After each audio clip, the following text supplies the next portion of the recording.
This is You've Already Been Hacked, recorded on 2 October 2021.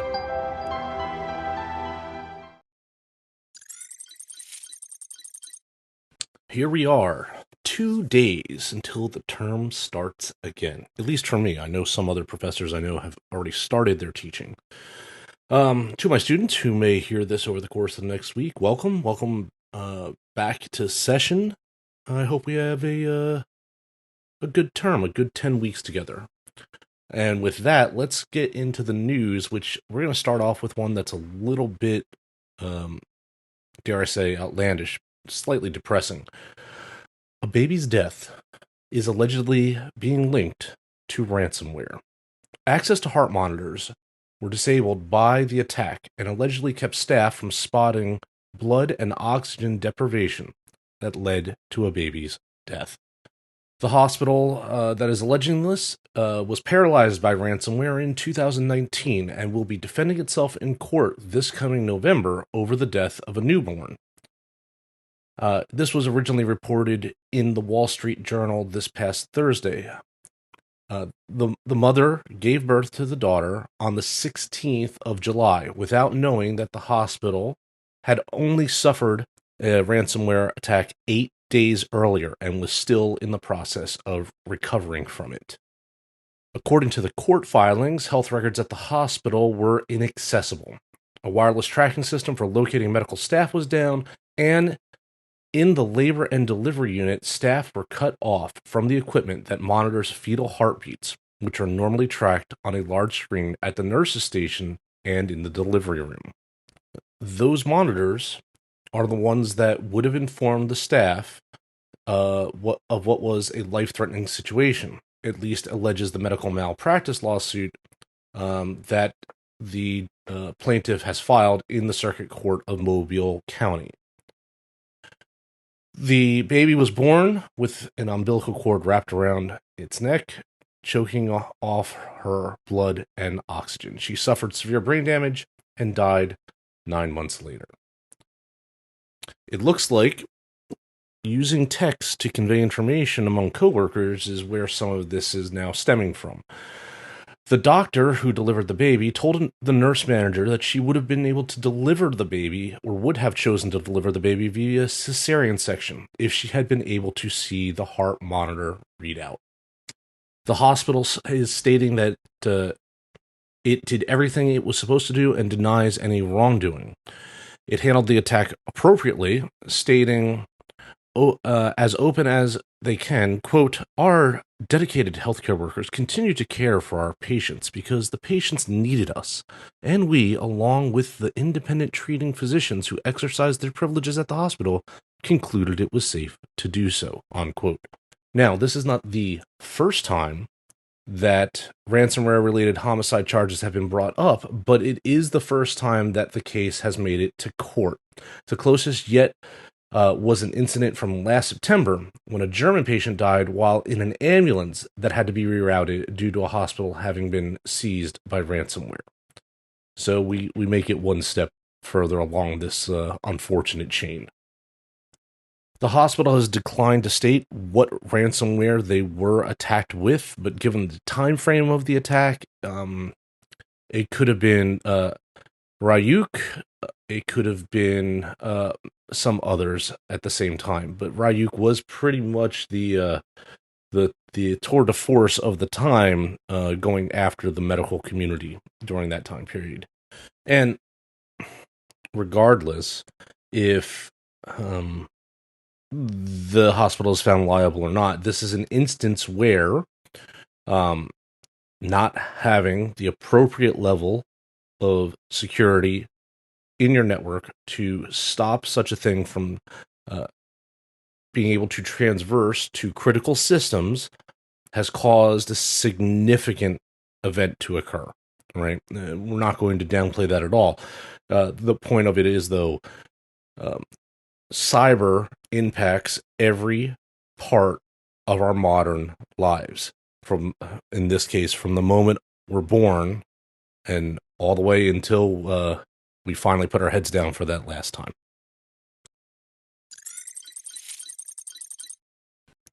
The founder of one of Russia's largest cybersecurity companies has been arrested on suspicion of state treason and will be held in prison by the Russian security services for the next 2 months, according to a Moscow court this past Wednesday.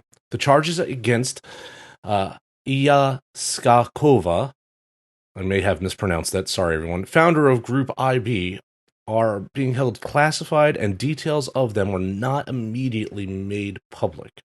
State-run news agency TASS has cited an anonymous source who said Sakov denied passing on secret information to foreign intelligence services.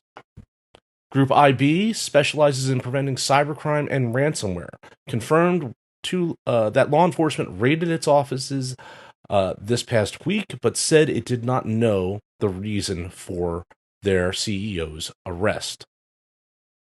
Dmitry Volkov, the co-founder of Group IB, will assume the leadership responsibilities during the CEO's detainment. Group IB is headquartered in Singapore and is an official partner of Interpol and Europol, and has hosted senior international law enforcement officials at its conferences in Moscow. Its private sector clients include BP, Microsoft, DHL, and several major Russian state-owned companies. According to the spokesman for President Vladimir Putin, the CEO was in a gray area because of the industry he worked in.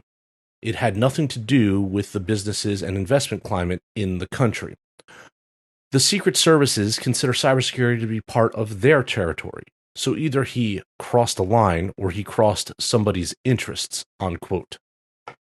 And this is not entirely, although details being what they are, we don't have them, we don't know specifics, but just conceptually, it doesn't sound very much different from the guilty plea that was worked out for those 3 U.S. intelligence officers recently from the DOJ, right? They had definitely not done what they were supposed to do on their side of the equation to make sure everything they were doing was legal and compliant with U.S. law, and they got tagged for it. Maybe this is exactly the same. Maybe it's not. If more information comes out, we'll see if we can talk about it.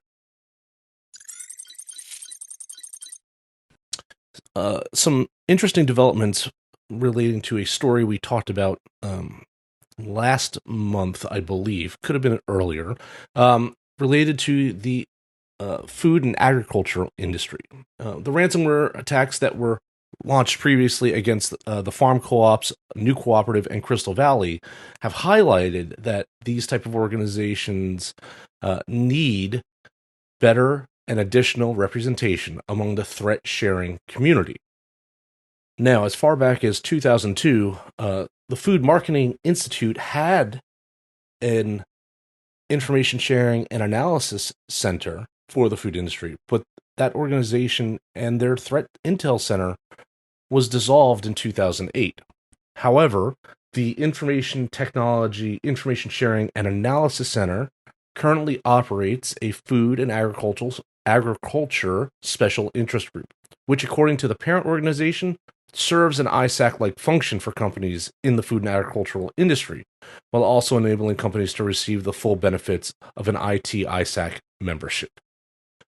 ISACs enable their members to have a force multiplier effect in defending their enterprises and supply chains.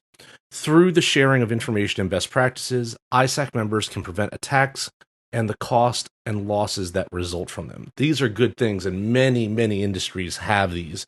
And it really does help the smaller businesses, not just the larger ones, who have extremely limited number of technologists on staff. Their IT security or just in general security programs go unfunded, particularly when we're talking about the rapid and growing risks faced in the cyber environment for these organizations. Now, if the food and agriculture industry had its own ISAC stood up, that would be great, but the truth of that is that would take a lot of money, a lot of resource, and several years to really get a full center stood up, staffed properly and coordinated and all that sort of stuff. So yeah, that would be an optimal end state, but the fact that they're being included in something else today is definitely better than where they were. And the agricultural industry is really fully in tune to what the stakes are to getting this right. They, at large, are concerned about cybersecurity as a matter of national security. And what woke everybody up, woke many of the general population up as well, is the Colonial Pipeline attack and the JBS attack that just happened this year, right? Everyone knows about those. So now people's eyes have opened up. Whether or not they have the resources to act, whether as a individual organization or a large group, that's the question. And that's what we have to work through to make sure that we can raise the bar of our ability to defend, secure, and respond to a cyber event so that the crippling effect that we're seeing does not continue industry to industry to industry. And finally, we started off on a rather depressing note, so let's end on a little bit of a higher one for this week. CISA has released an insider threat assessment tool. This tool is new self-assessment, aims to help public and private sector organizations with their ability to assess their level of vulnerability to insider threats according to the United States top authority on cybersecurity. Now, insider threat is a module in my classroom. It may not be the ones and zeros of protecting against cyber, but it is one of the most damning things that can happen in cybersecurity. Because, like I tell all of my students, the insider knows where your soft underbelly is. And if they're malicious, they can do an exquisite amount of damage. If they're negligent, the damage could be just as far reaching. The only difference is whether or not they meant to do it. CISA's assessment tool provides prompts to the users to answer a series of questions and then offers feedback that helps measure cybersecurity risk and the posture for that group. CISA says the tool will help users further understand the nature of insider threats and take the necessary steps to create their own prevention and mitigation programs. So this is probably a very good primer. We'll probably investigate this a little bit in that module come this term for my students, just in case you're listening, get ready for it. But this is a good thing, right? There's lots of insider threat related information already out there, but something that helps you walk through what you may need to do based on what your current posturing is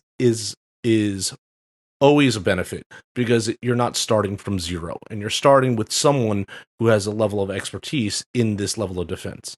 Now, I know the argument can be made. There's been plenty of insider threats in the United States government. Yes, I know, I get it. But in the totality of the amount of people that have worked for the federal government or that have held national security clearances, or pick, whatever caveat you want on that, the number has been very small.